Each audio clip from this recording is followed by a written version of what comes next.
Hello everybody, welcome to Planet FPL, the world where everything revolves around fantasy Premier League. My name's Suj. My name's James. I don't know why I was gripping the mic like for dear life for some reason. Shit. No, there's no violence in this week's episode. I have had my coffee, but I'm not. Do you want to get straight into the Jurgen Klopp apology, or There's no apology. There's no apology. I hadn't had anyone tell me that I was wrong yet. I feel like there's just one thing to clarify. Go on then. If you get in someone's face and shout at them, the point is that you should accept that they're going to hit you. Not that you shouldn't hit anyone. There shouldn't be any violence anywhere. Oh, okay. But if you get in someone's face and they hit you, you should have no complaints because you instigated it and it's not a nice thing to do. All right. You should also not get in anyone's face in the first place, right? That's correct, yeah. But if you do, you're asking for it. Anyhow, it's a nice sunny day in North London. Bank holiday weekend. And Suj is inside the top 80k now in FPL. Well, yesterday, pre-Alexis MacAllister's penalty, I was 62k or something. Really? I just wanted to check, and I thought, I'm going to bed soon. And obviously the penalty came and swung. But yeah, we had the second half of double game week. I was on wildcard, you weren't. We ended up on the same points after your hit. So it's one of those where I've seen free hit teams in the 130s, 140s. I've seen 140. I think Adam Pritchard, the second Planet FPL pod in a row, is getting a shout. I think he was 140s or so. Yeah, decent. I saw Mark Savins 136, and that was without a chip, I think. Yeah, so some mad scores. Yeah, it was a good week for a lot of people, but I think again showing that the template for engaged managers was strong because we knew which teams we were going into, and a lot of people are coming out of this week with a real benching dilemma or two, mate. But yeah, it worked out well. Like everybody returned for me in my team, bar Andrew Robertson, who came in with a 2-pointer, but 15-pointer off Steele. John Stones 8, Luke Shaw 8, Trent 11, Rashford 8, Grealish 7. Mitoma didn't return, 4-pointer. Actually, returned a few dives along with Marcus Rashford last night, by the way. Salah 18, Haaland captain. Isak over March proved to be a good 5 points. Mate, when your jam's running, isn't it? No. Come on, you weren't expecting Solly March to return 2 points this week. No, I did. That's why I'm an FPL expert, mate. Because I picked Isak over Solly March. Yeah, so all in all, I'm happy to... Thinking back to when you wildcarded, right? And you lost ground a little bit. So for me to make 20k places off wildcard in such a competitive week where people are scoring so well, super happy with that. Well set up for 35, 36 as well. I've got 5 doublers for 36. Can add another one. I've got enough doublers for 37. I almost feel like we're now in kind of 4 game weeks to go, and the path is very set. There's just a few little tweaks along the way, which we'll talk about because it could be heavily swayed by rotation and stuff like that. But very happy with 120 points, 72k. I think I'm about 10 points off 50k at the moment.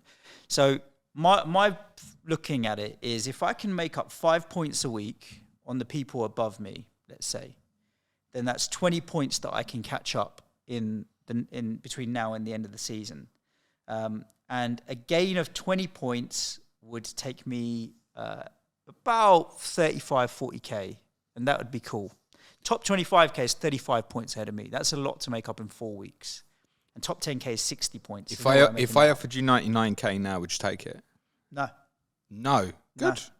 No, not even, because if I've got 6 doublers in 36, a full complement of doublers in 37, there's no reason I should be accepting a rank fall now. I should be pushing ahead. And it's not even like sometimes you end up with doublers that are like fodder.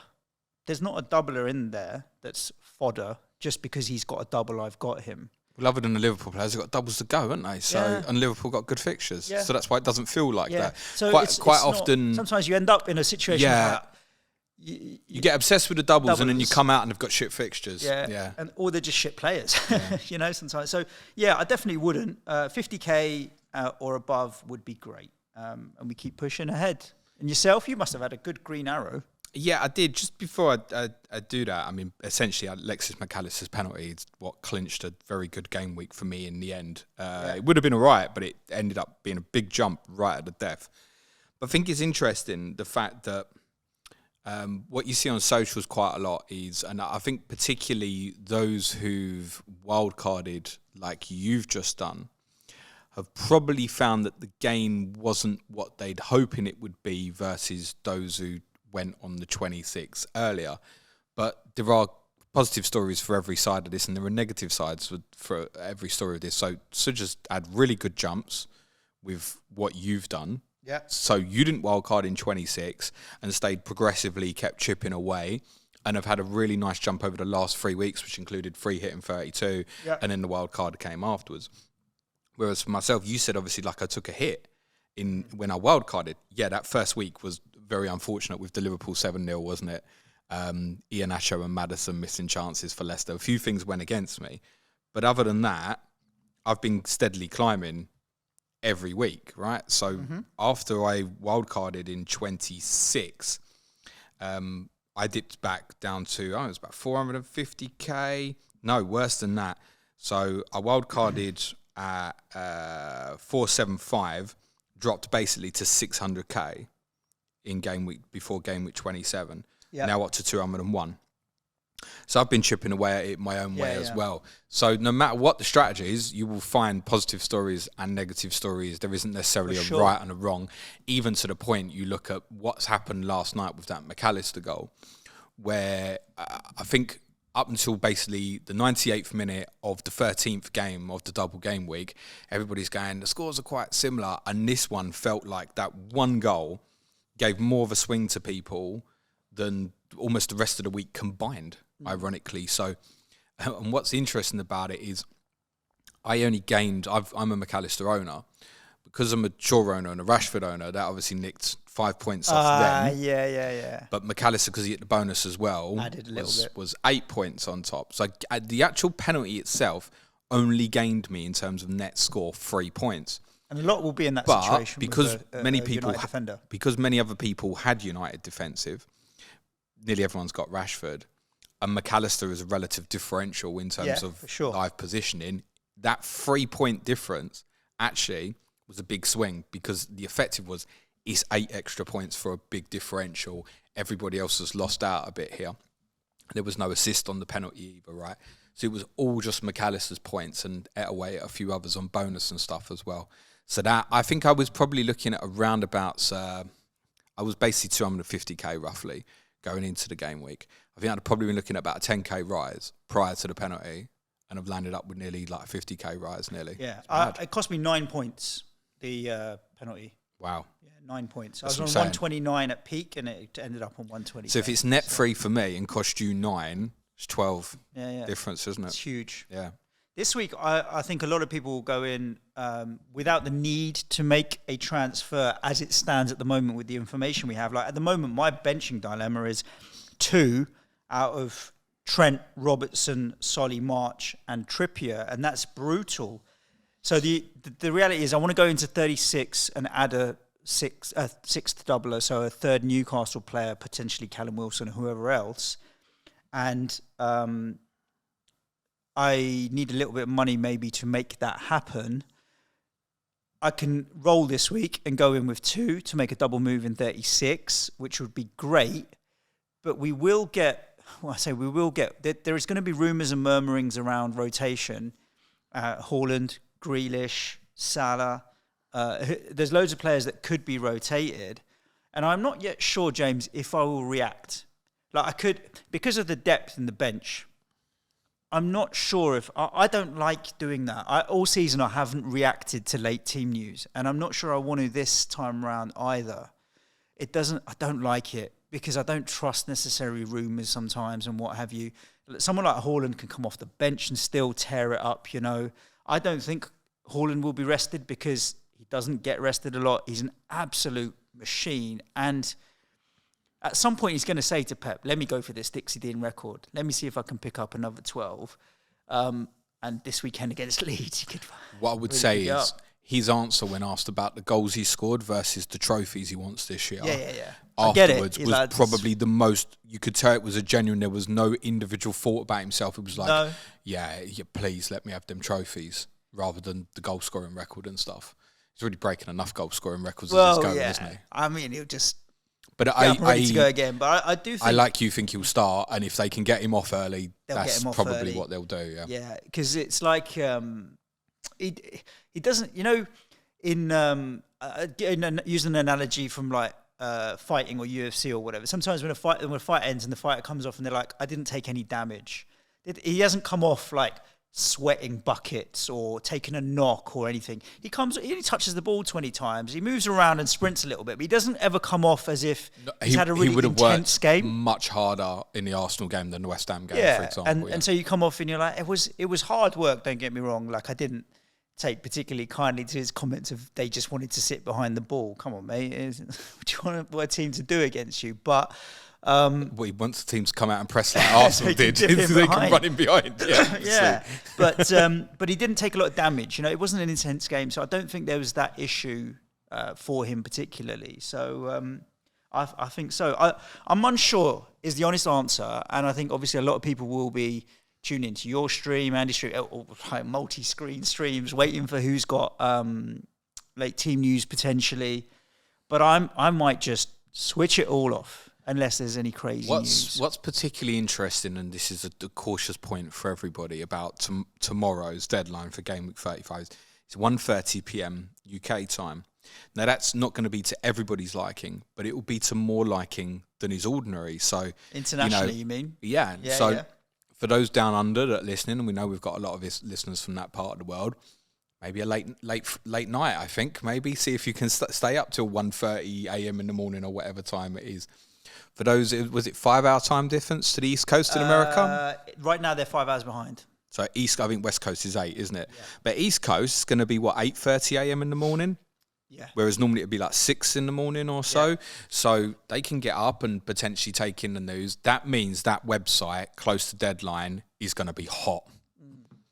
Do not be surprised or upset if it crashes tomorrow. Yeah. Because many of us are going to take the chance. Yeah.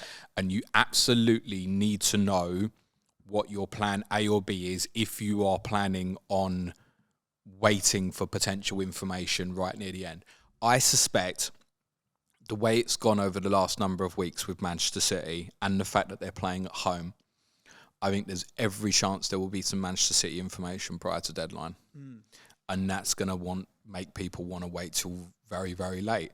And any Man City asset you've got is essentially probably an issue maybe tomorrow, right? It might be that there's no issues. Everyone, it goes the way everyone expects. But there are a number of players there who you may want to flip really quickly. Grealish will have decent ownership, for example. He probably plays again, even though he's played a lot recently.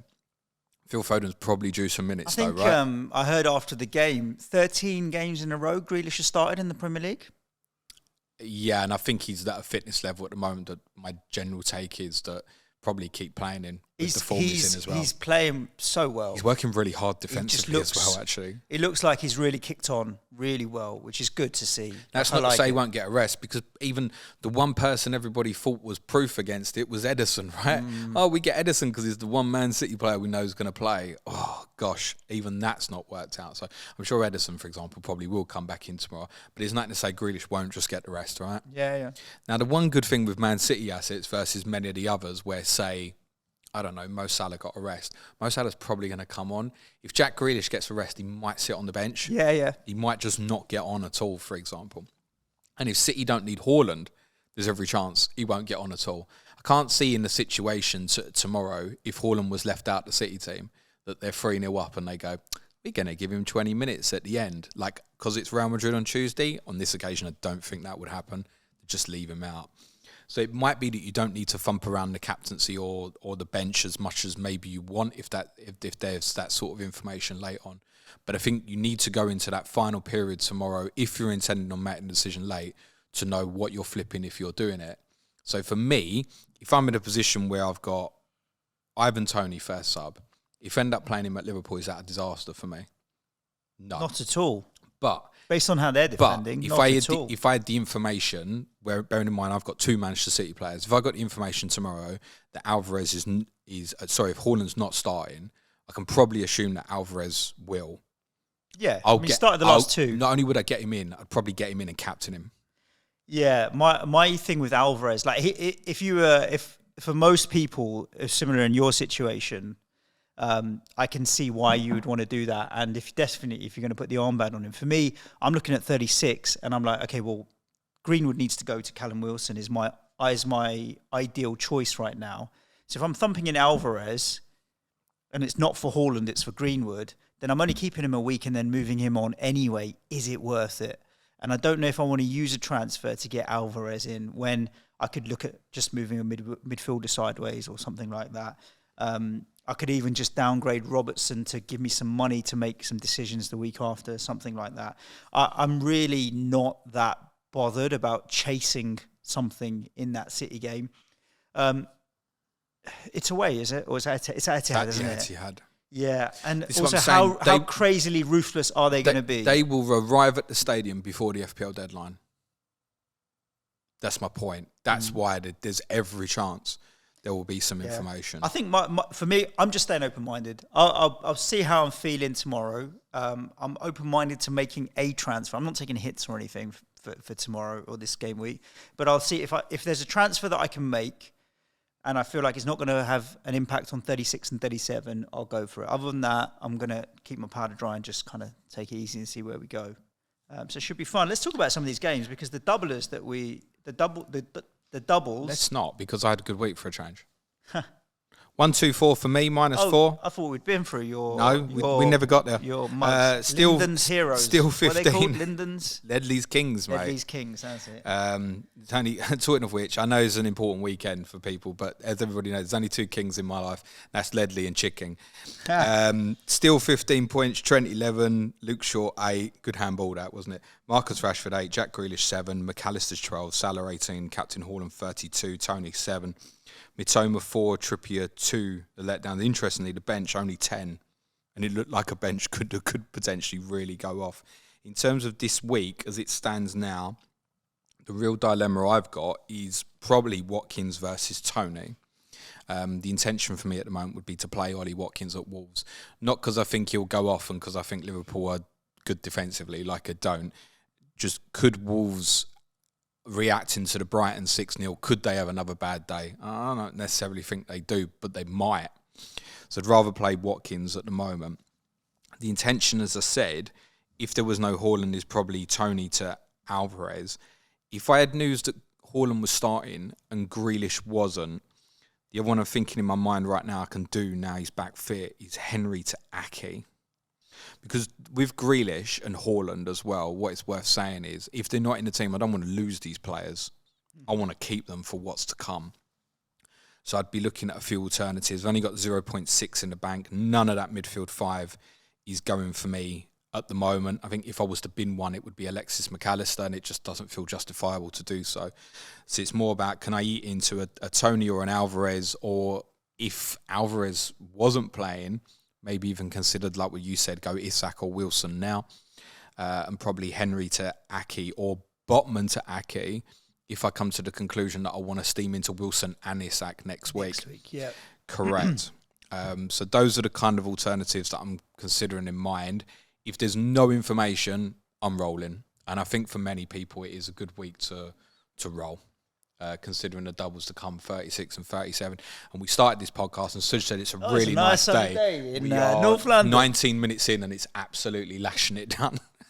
My God. Welcome to England. Exactly. Indeed. Let's talk about... this is not going to keep you cheery, but there's been 4 games since we recorded last. Arsenal 3, Chelsea 1. Someone asked me the other day, because I did then watch some highlights of this. Like, they just said Chelsea, and I was like, the word I would use about Chelsea right now for me is confused. I'm confused how they can be playing the way they are and getting the results they are. There's just too much talent in that squad, even without coaching. They've got to know what the basics on a football pitch is. And Arsenal finally get back into a bit of rhythm and some form now, and you'd expect them to do well in the run-in, Arsenal. But yeah, 3-1. Odegaard next season, he's going to be 9.5, 10 million, isn't he? All them Arsenal players are obviously going to get a jump up next year. That's why 14 goals, 8 assists. That's why we've maintained that. Obviously, they maintain good value despite obviously a more difficult run of fixtures. Although majority have come off, but I think the one that people were really keen to hold on to was Martinelli, who's benched. The one who's obviously been left out. I would imagine he would come back in for the game against Newcastle on Sunday. I would guess to try and, just as much as anything, try and push Kieran Trippier back deeper. I watched the defeat at Manchester City back yesterday morning, which I wanted to do after City's 2 games and after Arsenal had played Chelsea. And one of the things that struck me on watching it back was how difficult the game was for Martinelli in terms of the amount of defensive work he had to do in that game at the Etihad. And I'm not overly surprised that Trossard got a start in place of him. I'm definitely not surprised that Jorginho got a start instead of Partey. Was more surprised that Gabor Kivior started at centre-back. Jakub Kivior. Where did I say? Gabor? Where did I get Gabor from? Maybe it was Gabriel playing next to him. Gabriel, of course, is a doubt for the Newcastle game because quite bizarrely, he went down 4 times during the second half, and Arsenal seemed extremely reluctant to take him off, which I think gives you an idea of how important he is for the weekend. And those who are sitting there at the moment with sort of maybe an Isak versus Watkins dilemma, if Arteta was to rule out Gabriel today, that's play Isak, by the way, as an example, or Wilson, because that will be a big problem for them if they go to Newcastle with, we have to assume at this stage, Saliba is going to remain out. No Saliba or Gabriel. Couldn't see him keep the clean sheet. It's not to say they couldn't go down and win. Couldn't see them keep the clean sheet. Kivior is very left-footed. Now, if presumably, I guess at this stage, he stays in the team with Gabriel, it means Arsenal are going to get shunted to the left-hand side quite a lot. It's just not natural for him to play passing angles into players like Saka. Now, it was his first game in the team, and I don't think he did badly at all. But it's something to say there about Arsenal's build-up. Where did the 2 goals end up coming from in that first half? It was Xhaka on the left-hand side of the pitch, weren't they? And it's not like it couldn't have been Saka coming onto those crosses like Odegaard did, for example, right? But it's something to note there. And I think probably the bigger one is Newcastle attackers versus an Arsenal without Gabriel you should be playing this week. Whether the likes of Partey comes back in is debatable. Arsenal were miles better than Chelsea. To the extent you thought, because Arsenal had the 3-0 lead, you thought the second half will probably die a death, and it did towards the end. But it kept battering away at Chelsea in the opening sort of quarter of an hour of that second half. I don't know how Arsenal didn't score in that period. It's a very good recovery after kind of having the mental fatigue, if you will, of having the City game in their minds for 6 days. I don't think you'd be looking to invest in Arsenal players this week, but they potentially come back on the agenda from the following week, I think, for the final 3, which Brighton at home is obviously going to be a difficult game, but then Forest away and Wolves at home. Definitely. Yeah, there's some Arsenal attacking players are going to be differentials there. Especially if miracles happen and they're back in the race a little bit. But for the defensive players, I mean, if you're conceding against Chelsea fans will tell you there's got to be something wrong with you. And Arsenal haven't had a clean sheet for a very long time now, it feels like. I think Fulham away, game week 27, I want to say, maybe, when I benched all them Gabriel points. So sometime since a clean sheet, and you wouldn't fancy them for one on Sunday at Newcastle either, to be totally honest. Chelsea, you say, Suj, they've got all these talented players. Other than James and Mason Mount, are we going to throw Cucurella in now? Is it that important to Chelsea? The majority of that squad is fit and available. And it's just serving up absolute dross. Woeful, beyond woeful. Miles behind. Arsenal got double the points of Chelsea. Double the points. My God. Yeah, I don't know. I mean, we're still in a position to be able to catch Chelsea this season. Mental. Well, with what Chelsea have got left, considering they've still got to go to Old Trafford, still got to go to the Etihad, and they've still got to play Newcastle on the final day. It's not impossible. It's not. I mean, Chelsea is safe. They won't go down on 39 points. No. But it's not impossible. You wouldn't even necessarily I mean, do you think they'll beat Bournemouth tomorrow? Where is it? It's at Bournemouth. No guarantees. Bournemouth are right. Like, their footballing is right. Just defensively, are a bit shaky at set pieces and stuff. But Chelsea aren't scoring goals, so it's not a foregone conclusion as it could have would have been in the past that Chelsea are very heavy, strong favourites. No. I mean, they played Aubameyang up front, who 6 completed passes. 4 of them were from kickoffs. Yeah. Just Chelsea might as well have had 10 men on the pitch, in my opinion. The only ones who really come out of that with any credit was, I say ones, Thiago Silva arguably, and Madueke obviously kept plugging away, got his goal, which was a little bit rewarded. I must say, despite the fact he scored, he strikes me as the sort of wide player who probably won't get enough top-level goals, actually. But he's still very young and certainly got time to develop, and I'm sure over the years he'll come knocking on the England squad. Raheem Sterling shouldn't be in the next England squad. I don't know if he's had a good game for Chelsea. Chelsea fans can correct me, but there can't have been many. Wesley Fofana at centre-back. 70 million. It was woeful. Yeah. Fernandes, was it the first goal or the second goal? We let it run through his legs. Is that what you pay 100 million for? Just woeful. Kovacic has dipped off the last few months. He's a player I really like. Kante clearly is he's had obviously a really long and bad injury, but he's not going to recover to be the player that was a previous Player of the Year contender and stuff. They're well short. They need new players. Should spend some more money. They need new players. I'm not joking. They need new players. Chelsea need new players. They need actually, they got the money. More than that. They need a coach, mate. They need direction, more than anything else. Good positive result for Arsenal and thoroughly deserving winners. I'm not sure that they'll go to Newcastle and win on Sunday, though. Nah. Liverpool 1, Fulham 0. I didn't watch this. I was watching on the other side at the Etihad. Salah penalty, comfortable enough win, would you say? Clean sheet as well. Yeah, penalty's a little bit dodgy, but, and I know people want to slag Núñez off for diving. I'm afraid to say, don't hate the player, hate the game. If Núñez doesn't dive, he doesn't get the penalty. And there is a little bit of contact, so it's not going to get overturned, whether you think it's dodgy or not. And it's daft from Issa Diop, right? To throw his leg out at that and not see him coming. Certainly not vintage from Liverpool. Very interestingly, they've won the last five in a row. Games, yeah. And ahead of that Leeds game, after the difficult spell of Chelsea, City and Arsenal, we'd said, did I put Chelsea in there? We said Liverpool were capable of winning every game left. There's 4 to go, and they are capable of winning every game left. But interestingly, the last 4 have all been won by 1 goal, and they've all been different scores. They've won 4-3, 3-2, 2-1, and 1-0. And I suspect it'll probably be quite narrow against Brentford on Saturday as well. Brentford, if you don't get yourself mentally right, will come and give you problems. Jota is fine, by the way. So he had this whack in the back, and then he got a whack again basically as soon as he came on against Tottenham. Well, I'm wishing Jurgen Klopp had taken him back off again. Would have been quite handy.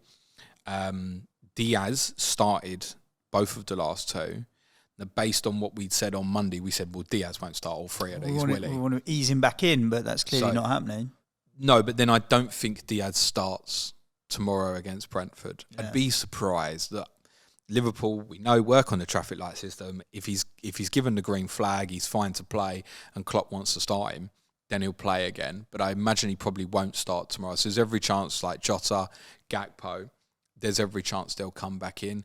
I wouldn't be wildly shocked if Mo Salah was left out. Again, he started both of the last 2 as well. I wouldn't be concerned about Trent, because I just think he's in a state of mind at the moment where everybody who's watched the game, and I've not seen a lot of it, said that he played really well again, dictated a lot of Liverpool's attacking plays. Very unlucky not to actually post an attacking return on top of, would he get an FPL 7-pointer, I think, wasn't it? I'd be surprised if he was left out at the moment. I think he'll play. Yeah. The others are all liable for rotation. You've got a team that's played Sunday, Wednesday, Saturday. You have to consider that players are possible for rotation. And what's interesting about Robertson's had his rest. What's interesting about that is, I think, in relation to, say, Haaland, if there's late news tomorrow that Haaland's not starting for City, people want to flip the captaincy. And the instinct will be to go to Salah. And I don't think it's a guarantee that he starts either. Yeah. Is the point. And that's why, for me, if I had that information that Alvarez is starting, that's what I want to do. Yeah. I want to flip it to Alvarez and captain him in. Be safe. I also think, by the way, if you are sitting there with Harry Kane, I think it's very viable to captain tomorrow. And you know, I don't speak too highly of Tottenham very often, but I think that'll be a high-scoring game at Tottenham tomorrow. And Sonny could be really interesting for the one game. But most people are not going to have the luxury. You'd probably be flipping Salah or Fernandes to do that, I guess. And I can't see people wanting to do that unless there was some sort of information that came out prior to deadline. So not vintage from Liverpool at all, but I probably believe that they can go and win these remaining games and at least put some pressure on United, where I think United have you got the table up, Suj? I think United need to get 10 points if Liverpool win everything, I want to say. Liverpool have 4 games left, so that's 12 points. That would take them to 71. Yeah. And what are United 63. on? United on 63. So probably only need 8. But let's call it 3 wins then. And they've got an additional game left, haven't they? So they've got 5 left. 5 left. So, yeah, it's difficult to think United won't still finish 4th, but Liverpool can put themselves in a position where they go 1 behind United, and United have a challenging game at West Ham. Obviously, United would still have 2 games in hand, so you're running out of games very quickly. But Liverpool, I imagine, will put the pressure on and at least keep Manchester United honest, for example, as Arsenal need to do with Manchester City, for example. I don't think you'd be looking to invest in Liverpool new at this stage, because I just think there'd be too many question marks on potential rotation and stuff. I guess Andy Robertson is one that would definitely come back in if people suddenly feel they've got a bit of a defensive headache, but it just feels like time to buy Liverpool really would have been last week. For Fulham, they obviously made a number of changes. So Diop obviously went back in with... There's a problem now, they've got injuries. Yeah, I mean, Diop and Adebayo is okay. This battle for West London supremacy's gone now, isn't it? Brentford are 5 points clear of them, so that trophy is going to the G-Tech Community Stadium. Chelsea ain't winning it, I'll tell you that. Brentford have got tough games left, and Fulham have got a few that they'll think are winnable. Like, Fulham's next 2 is Leicester and Southampton, right? Whereas in the same period, Brentford go to Anfield and then play yourselves, and then Brentford finish with Tottenham away and Manchester City at home. So I wouldn't say that's quite done yet. So there's a little bit of motivation for Fulham. Who's going to get the bus top parade down Queen's Road, mate? Interestingly, Carlos Vinicius started again, and actually was quite unlucky not to score in the first half. I'm not recommending anyone goes there because Mitrovic is back in 36. But it's interesting that when people were planning ahead 34, a lot, because Jota wasn't playing and Martial wasn't playing, there was a lot of always Vinicius, the enabling, and he kind of nearly ended up being the only one that actually played twice in the end, bar sort of Danny Welbeck at Brighton. Tom Cairney played in the 10 position with Pereira, who's obviously also out for the rest of the season. Not convinced that it will stay there. If you wanted to punt at Fulham, because I've got Leicester, Southampton in the next 2, which I don't hate, Harry Wilson at this stage would be the one to go and punt. If you wanted to go in defensively, I'd mentioned on one of the pods recently that Cedric randomly will just get dropped in for a game. This was the one that happened. So it might make Kenny Tete a little bit more interesting for the next couple, but Anthony Robinson is far safer if you wanted to go down that route. Don't know why you would. Nah. Well, Manchester City 3, West Ham 0, and we talked about this yesterday offline. I mean, you can go to the Etihad, play well, and still come out with your arse handed to you 3-0, but obviously was an interesting lineup on both sides with KDB still out, injured. West Ham had this illness situation with high temperatures, so Souček, Rice, Aged, all unavailable. Did you believe it? What, the illness? Yeah. I actually didn't hear about it till the game had started. I hadn't been on the socials. Just because on Wednesday afternoon on our Patreon pod, Tottenham, we spoke about the probability of West Ham mass rotating. Yeah, and Moy said he'd heard about it in the morning, so he'd had one and then another and then another and what have you. I don't know. I'll take it at face value. I heard they were up there and got sent home. So yeah, it's legit. And West Ham played well, like considering we switched to a back 3 with Creswell moving to left-sided centre back. Which it's not a great position for him, and having to play Kehrer and Agbona. That's literally Aged and Zuma are the 2 central defenders you want in there. Not available. Cut out the space quite well, defended well. Downs was getting about and putting himself around well. I thought Antonio was giving Diaz trouble in the first 20-25 minutes as well, running down the channels. But the problem for him was that he was so isolated. And any time West Ham had an outball to him or Bowen, and they made any sort of ground, they were just isolated. There was no support coming from anywhere because Fornals was defensively minded more than attack minded. So, it was a good first half from West Ham. And as soon as they score within a few minutes of the second half, that's it, right? City then can control the game and dominate. Good goal for Haaland, and off you go. So, yeah. Interesting. The most interesting thing I found tactically, I watched the only one of these 4 games we're covering that I didn't watch was Liverpool Fulham. The most interesting tactical thing I found was from yourself, Suj. I can't think often that I've said that. I don't think you did change to a back 3. You think Emerson was in a holding midfield role? No, I think there was a ploy at play, which I think we discussed this quite a bit years ago. I remember you lost a game at Sheffield United on a Friday or a Monday night just before COVID. So it would have been early 2020. And we had this discussion about what position was Masuaku at the time it would have been. Okay. Masuaku played in front of Cresswell. And we watched the game and we couldn't even work out if it was a back 3 or a back 4 in hindsight, because you'd had so much bias down the left-hand side. And I think I understand it a bit better in terms of what was happening there. So Emerson did play in front of Cresswell. There's no doubt about that. But I think where he played was dependent on where Manchester City had the ball. So when you were in more of a mid-block, so let's say City have got the ball in their own half and Diaz is in possession and West Ham are trying to stop passing lines, he was basically playing as a left winger.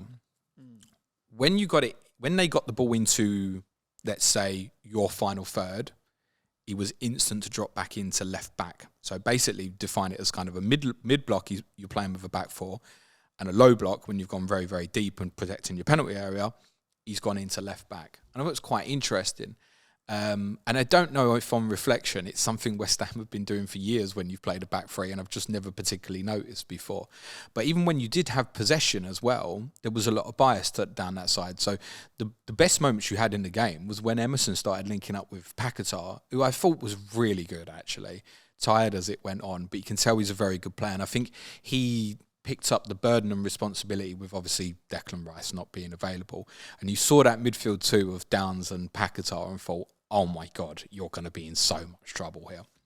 Yeah. And actually, you really did play all right in the first half, which is strange to say because you had 20% possession. Yeah, but shape, cutting out space, Absolutely. Closing them down. The problem with City is that you can play well for 90 minutes and still lose, Yeah. They're just that good. But there were a few issues for City. They missed Kevin De Bruyne, which is quite interesting because I reflect on the conversation we had with Luke Williams when he came on the pod a couple of months ago about kind of when De Bruyne does and doesn't play. And had said going into this double that I wouldn't have been surprised if he didn't play against you because the chances are West Ham will go very deep. But it wasn't actually, when we think about De Bruyne in games like this, I think we think about him more about his creative element. What City were really missing in this game was a runner. And I don't know why, because Julian Alvarez absolutely has the capability to be an off-the-ball runner. But he seemed to come deep to the ball quite a lot. There's no space. Didn't play badly at all. In fact, a number of times West Ham won the ball back and he managed to win it back really quickly for City with his pressing. Off-the-ball work, really, really good. But that was without the ball. On the ball, I thought he could have done more to get closer to Haaland. City got better the longer the half went on, the more Bernardo Silva started to drift out to Grealish's side and get further ahead. City obviously end up quite often in this kind of 3-2-5 build-up, which we've become familiar with. On this occasion, it was Stones coming from centre-back. I wouldn't even say John Stones went and played at 6. I mean, quite often went and go and played at 8 from centre-back. The amount of running up and down he did, phenomenal. But the two 8/10s, if you will, weren't getting, which was primarily Bernardo and Alvarez, just were never going to run in behind. Yeah. And it did make West Ham's job a little bit easier, but West Ham do deserve massive credit, which is why when the Aki goal come, it's so disappointing for you in the makeup of how it happens. Set-piece goals are worse. Exactly that. And Ogbonna actually had a really good first half, where every time City did get towards the byline and put a cross over, it seemed like it was always Ogbonna clearing it. What happens on the goal, interestingly, I didn't think it at the time, But again, I said I watched City and Arsenal back yesterday morning. The John Stones goal against Arsenal, it's exactly the same. Mm-hmm. Where there's a push happens that means he's onside. So Ake, he doesn't push Ogbonna hard. There's literally no way you could say it's a foul. But he basically runs into him with his arms out soft. Yeah. Not hard, so he's not pushing him, but with his arms out soft, where he's just pushing him backwards into a zone. And obviously at the point of delivery, Ogbonna alone, he's basically playing 4 Manchester City players onside. So even if it had been a bit shorter and come in front of him, there's a few players in front would have scored rather than Ake. And you reflect actually on the goal, the John Stones goal against Arsenal, which was obviously a marginal VAR call, originally given offside. The reason it's onside, I think it's Rodri pushed Holding right at the back. He does the same thing. You couldn't say it was a foul, but he does the same. He's going back in, and he's just pushing him back in. And that's what actually plays John Stones onside. It's interesting to think about that on reflection. You wouldn't call it a foul, but John Stones was onside against Arsenal for that important second goal because Rob Holding had been pushed. Is that right? Neither, I don't think you could call either goal a foul, but it's just an interesting discussion point. Yeah. Because Ogbonna is pushed. Ogbonna is pushed. Mm. But no one would call that a foul, ever. No. Ogbonna's got to be stronger. That's the point. He's got to be braver, tense his body, and hold and wait. And do you know what? It's really tough. It's easy to look at it on the outside and go, don't drop off. Because when someone's running in behind, you have that instinct as well. That's my man. I've got to go with it. But it didn't make for a good look. The second goal, ironically, comes about because City have a period without the ball. Mm. And as soon as they win the turnover, gone. One ball through. Next thing you know, what's coming, right? He did it to us exactly on the first day of the season, but he just opened his body and put it in the bottom left corner. Or right, look at it. We've discussed at points, and particularly when City beat Liverpool, we asked the question, which a lot of people have asked, are City a better football team without Erling Haaland? It's impossible to say so because of what Haaland provides. I think the reality is Haaland just makes Manchester City a little bit different, and they have to play probably more to a style that we've become accustomed to over this Guardiola era when Haaland's not there. We said that basically if Haaland had played against Liverpool, they probably still would have beat Liverpool 4-1, but Haaland would have hoovered up more of the goals, is probably the point. But what he enables is City to do what they did on Sunday at Fulham, which I didn't like, but they were in control. So in the last 20 minutes or so at Fulham, John Stones stopped coming out. They just did what they did against Arsenal, where they played with a flat 4 and Gundogan went and played as a 6 next to Rodri. And I didn't like it because I felt like they was inviting pressure. Now, Fulham never had a serious opportunity during that period in the final 20 minutes or so once Fulham changed. In fact, the Vinicius goal was Fulham's only shot on target in the game. I didn't like it, though, because I felt Fulham were there to be really done over. But in hindsight, and again, watching that goal, you realise part of what they're trying to do is draw an opposition out so that if they win the ball in that area, in the centre of the pitch, it is 1-2 pass and Haaland is away. It's so quick. Literally. Rapid. There's no stopping him. Do you know what the joke of it is? Did you think it was offside? No. I did. No, not even. Because I was just, how are you so fast? How are you so fast is what I was thinking. I didn't think he was offside at all. If that pass is played for him and Grealish does play it properly, he pulled off a save at the right time, and he did nearly get a hand on it, in fairness, Flappy. But that, when you get isolated like that, it's unstoppable. The only thing you can do at that moment is pray that he misses. Yeah. Like he missed loads of chances against Arsenal, didn't he? But yeah, unstoppable. Goal for Phil Foden obviously coming on quite late, which was a deflection. It was kind of an irrelevant moment in the game. I think there's every chance he'll possibly start tomorrow. But I think City's favoured lineup from now till the end of the season right now doesn't have him in it. Yeah. Would be my take. Me too. So I wouldn't think, if I heard some more, Foden's playing. No, he's not a go-getter. Alvarez, yes. Foden, less so. No. Despite the fact that Foden's a midfielder, Alvarez a forward. I don't want to lose Grealish, even if he's not in the team tomorrow. I don't want to lose him. I think he's been one of the most unluckiest players this week. Hugely. To only come out of 7 points from those 2 games. It's crazy. Let's wrap up by talking about Brighton 1, Man United 0, because both of them still have doubles to go. A 90-something minute winner with a penalty. Which was fully deserved by the end. Yeah. First half, very even. Both teams had good chances. United played on the counter quite a bit. But the longer it went on, you always felt if there was going to be a goal, it was a Brighton goal. And even though they scored and they leapfrogged my team, Tottenham, I find it very difficult to be unhappy for them. Deserved it. Yeah. Consider, obviously, the semi-final. The fact that they lost the semi-final on penalties, which was such a close game and was a really good 0-0. And this was a really good watch last night as well. Although there were more mistakes in this one, I felt, than the semi-final from both teams. And also factor in the lateness of the penalty. Do you remember a couple of years ago, the Fernandes penalty, which was at Brighton, stopped the game, which was everyone's off the pitch. Was after the final whistle, wasn't it? Yeah. And it was also a handball incident. On that occasion, it was Neil Maupay. It just felt like a real retribution moment for Brighton. So I can imagine that the fans would have gone ballistic, and they deserve to have every good moment they have as a football club, as far as I'm concerned. There's no way my team would deserve to finish above them anyway, so I don't begrudge it to them.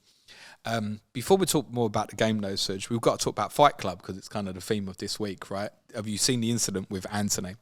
No. I saw a lot of social media activity about Anthony. So, what did he do? So basically, there was a lot of diving in the game. I'd said it right near the start. Both Mitoma and Rashford heavily involved. Okay. But in this incident, it's obviously 0-0. It was about 20 minutes to go or so. Yeah.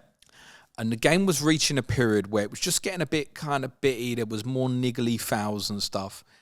And Marcus Rashford got fouled. The chest bump. Is this what you're talking about? Don't worry, we'll come on to it. So Marcus Rashford got fouled clear as day. This was a proper shirt pull on him. Right? Goes down, as he should, to make the referee aware. This right in front of the linesman as well, right? No decision given. Then there's a little ricochet, and Anthony gets fouled as well. And as far as I was concerned, clear as day, foul again, not given, right? So United feel like they've been really harshly done over here. Reality is, first person to blame here is the referee, Andre Mariner, because it was two clear fouls towards Manchester United, and he's ended up putting Brighton players at risk by not managing the game properly. So him and his linesman, because there's no way that those two incidences weren't free kicks, despite the fact that there were a lot of diving in the game. These two were fouls. Okay, so Anthony's already enraged that Rashford's not got the decision. Then he doesn't get the decision, and you can tell. You know when someone's just seen a red mist, you know it's going to happen, right? The ball gets played round him, and then, was it MacAllister had the ball, and he just absolutely swiped him from like a standing still position. And when I first saw it, I thought it was straight red card, because it just looked like he just completely hacked him. It might as well have been kicking someone off the ball, so it was how far away from it was. He was definitely intending to foul his opponent. I thought it was straight red card. He's just kicked him. Haven't seen it on the replay. He's just kicked him. Haven't seen it on the replay. He kind of more swipes really ugly at thin air. It's probably orangish.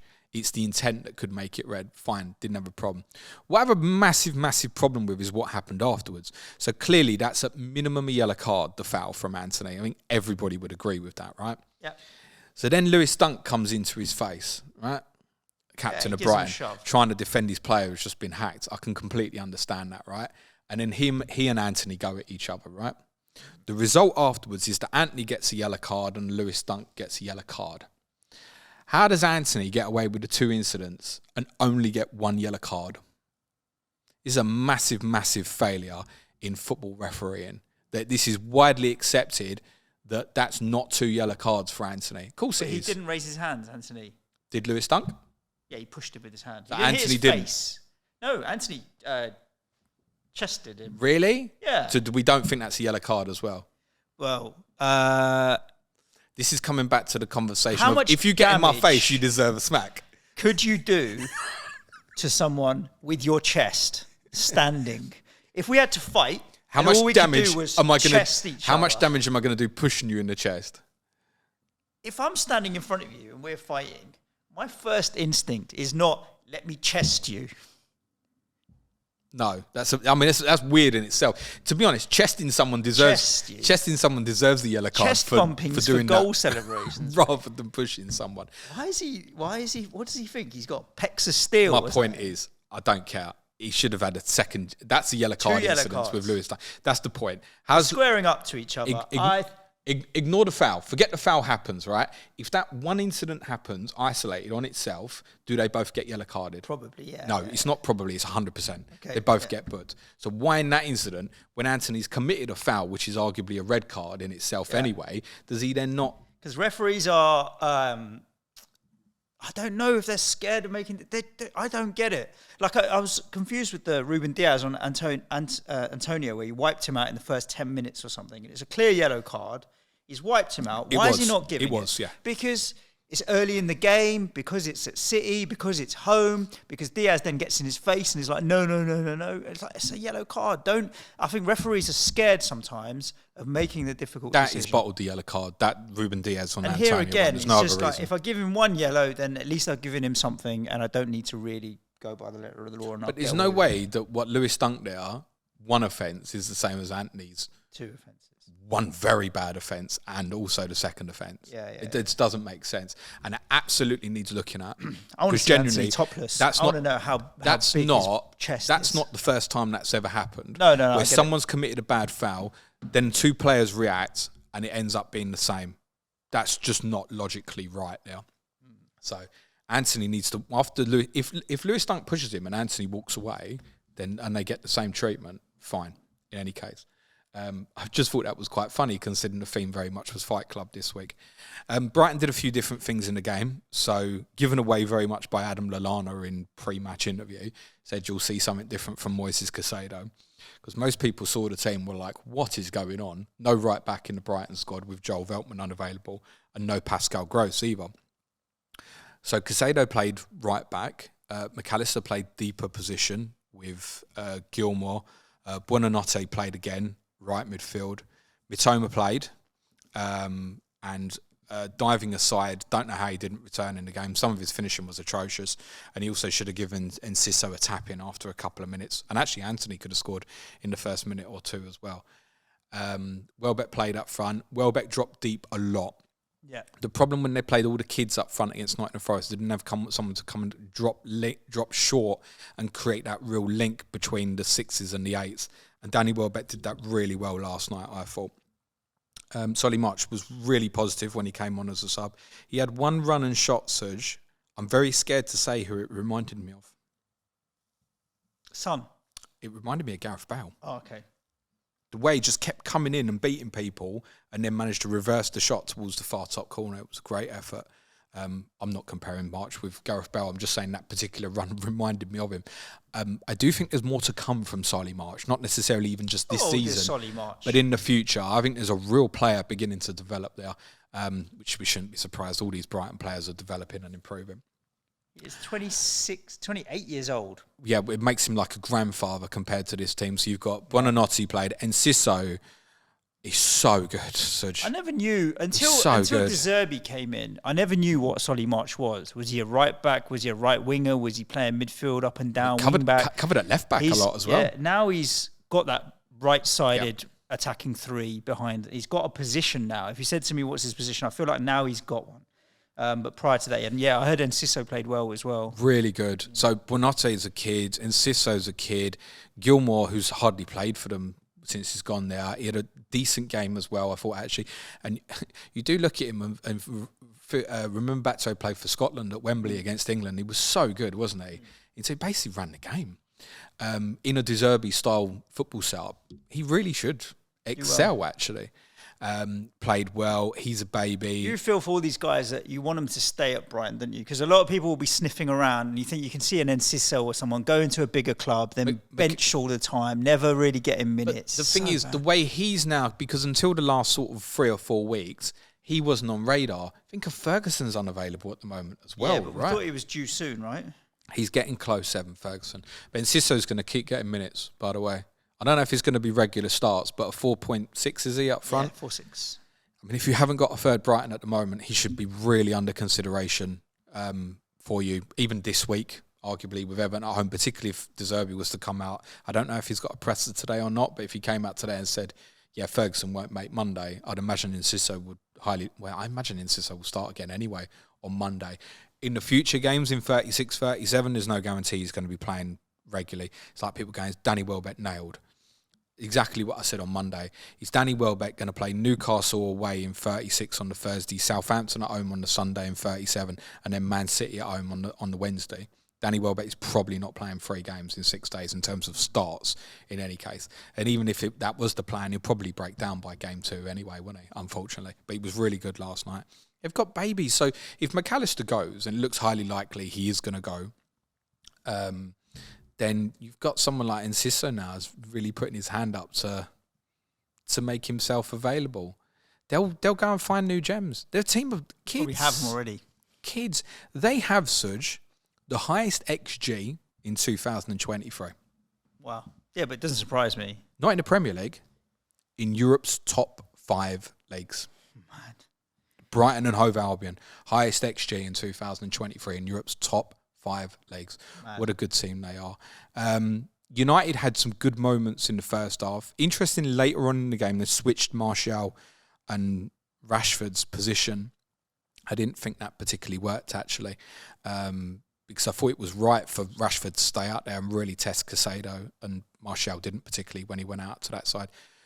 Luke Shaw and Lindelof actually played really well at centre-back, and particularly Luke Shaw, who obviously ends up with... And I think he did an interview himself after the game. He said, I don't even know why my arm was up. And you cannot kind of only have sympathy in that moment if he doesn't even know himself, some sort of involuntary reactions happen. Because when you saw the penalty, everybody just went, well, they'll give that.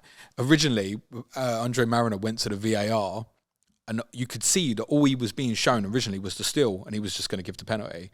And it was like, no, let me show you a clip first. Yeah. So, there's no point in him going over because everybody knew it was going to get given. Brilliant penalty from MacAllister. The interesting thing I would say about Shaw and Lindelof at the moment, it is causing Manchester United a little bit of a problem, is in comparison to, say, Arsenal, where their centre-backs will go very aggressive and leave themselves isolated 1v1. Manchester United are getting deeper and deeper in games. So it means the simplicity of the defending. And I think he's doing this because Varane and Martinez are not available, and it's perfectly understandable. They're getting very, very deep. What that means is the actual defending that you're doing is very simplified. You're not going in. I spoke about Shaw was going in quite aggressively against, say, Buendia against Villa last week, and that happened particularly on occasions in the semi-final.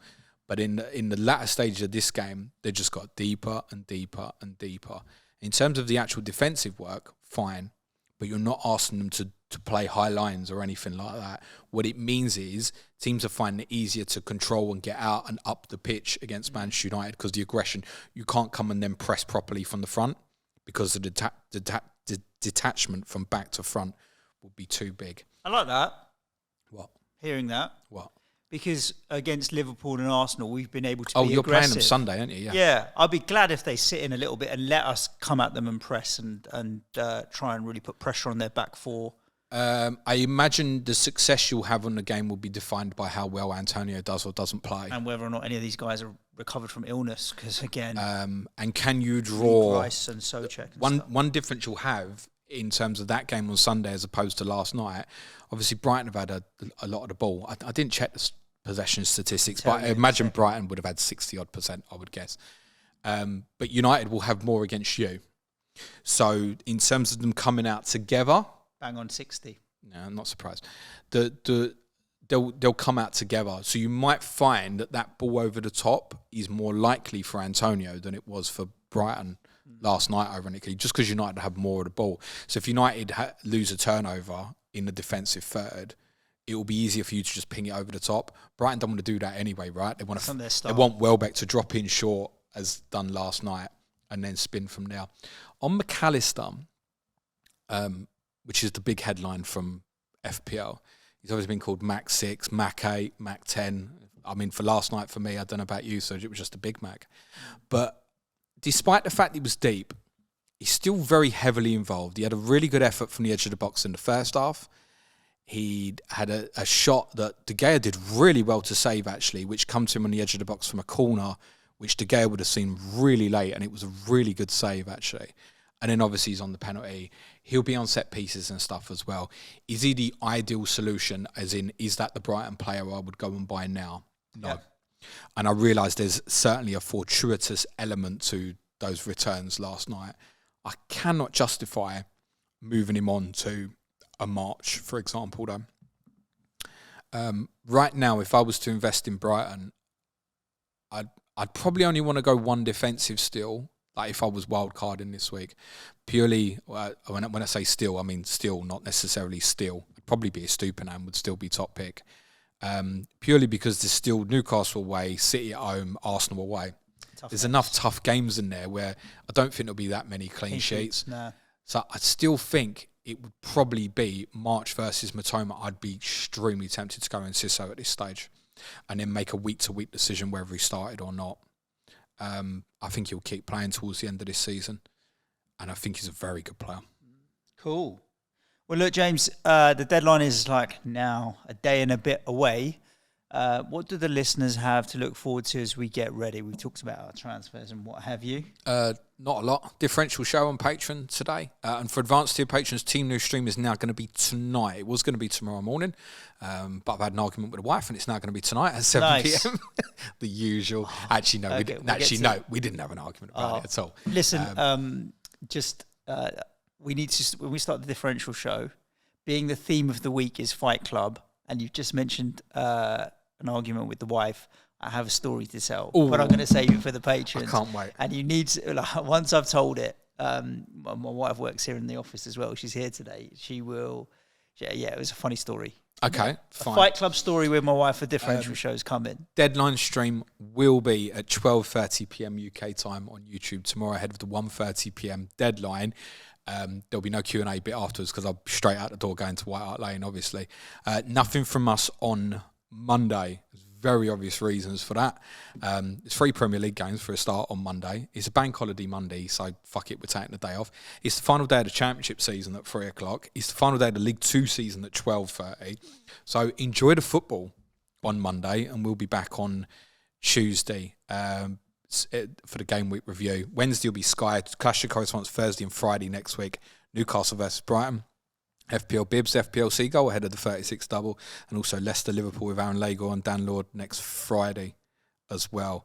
Patreon content next week. Again, there won't be anything Monday. There'll be Q&A Tuesday. Wednesday will be Tottenham as per usual. Thursday, I think, Suj, Money in Football, Everton. We can. I think it needs revisiting. Particularly as we'll know how. Well, they're playing Brighton this weekend. They could be right in it. And then Game Week 36 preview on the Friday, the Differential show. So that's what's coming up. If you want to support the show, Suj, head over to patreon.com/Planet FPL, Slack channel, prize leagues, all of that additional good content, team news stream that James does. That's one of my most useful bits of content in the week. What you really need to watch is Talking Tactics on Man City and Arsenal from last night. Was it good? Nico's not. Well, Nico edited it, so of course it's good. Yeah. Cool. Listeners, thank you so much for tuning in. Enjoy your Friday. And just as we finish recording, James, it's kind of sort of stopped raining, is it? So yeah, sunny again in North London. Stay safe. Look after yourselves. Have a great weekend. Back at you next week. Ciao for now. Thanks, everyone. Play it your way. Consider the plan B. Cue music, please, man child.